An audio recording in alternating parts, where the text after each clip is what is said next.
గాంధీ తాత చేతి చెరక తెల్లదొరలం తరిమి కొట్టి చెరను చీల్చి చరిత మార్చే నాటి చెరకే నేటికి నేతన్న చరమ గీతికై చేనేత బతుకులు చితికి చితికి చితికి ఆహూతవ్వుతుంటే నేతలున్నారెందుకు నమిలి మింగేటందుకు మగ్గాల పాడె మీద పగ్గాలం చేతబట్టి పదవులెక్కేటోడురా పద్మశాలి బిడ్డల ప్రాణాలందోడిరా.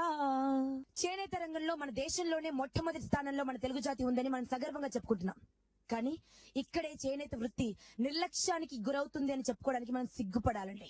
వ్యవసాయం తర్వాత అతి ఎక్కువ మందికి ఉపాధి కల్పిస్తూ కొన్ని కోట్ల మంది ఆధారపడి బతికిడుస్తుంది చేనేత రంగం పైనే. ఏ దేశంలో పండినటువంటి పంటలు మన దేశంలో పండుతాయి, ఏ దేశంలోనూ తయారవున్నటువంటి వస్త్రాలు మన చేనేత మగ్గాలపై రూపుదిద్దుకుంటాయి. ఒక రకంగా చెప్పాలంటే మన భారతదేశానికి రెండు కళ్ళు, చేనేత, వ్యవసాయం. అందుకేనేమో ఈ రెండు కళ్ళకే కన్నీళ్ళు ఎక్కువ.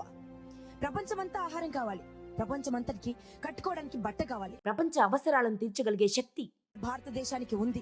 అయినప్పటికీ మన దౌర్భాగ్యం ఏంటంటే అత్యంత నిర్దాక్షిణ్యంగా నిర్లక్ష్యానికి గురవుతున్నాయి ఈ రెండు రంగాలే. చేనేత చితికిన బతుకుల గురించి, ఆకలి చావుల గురించి, ఆత్మహత్యల గురించి తెలియని వారు ఉండరంటే అతిశయోక్తి కాదు.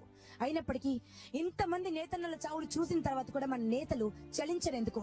వీళ్ళ ఆకలి చావులు వీళ్ళకు కనిపించట్లేదా? వీళ్ళకి అర్థం కాదా ఎంతకాలం ఈ పోరు? పదండి ఈ నాయకుల్ని నిగ్గదీసి అడుగుదాం, అగ్గితో కడిగేద్దాం.